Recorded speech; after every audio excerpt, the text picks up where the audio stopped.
Ja, zdaj pri poklicu razvijalca elektronike mi je všeč to, da pač vplivamo na nek izdelek, ki bo recimo v več domovih. Sam pač razvijam elektroniko za gospodinjske aparate.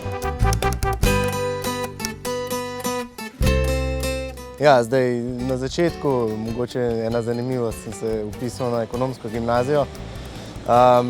Kar hitro sem ugotovil, da mogoče me bolj zanima tehnika.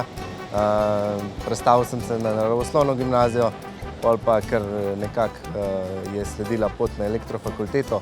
Mogoče pri fiziki me je zanimal ta del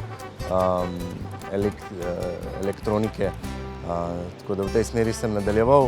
Sam sem se zanimal za več stvari, na koncu pa mogoče tudi zaradi tega, ker sem imel štipendijo, kadrovsko štipendijo v enem podjetju, sem se odločil za elektroniko.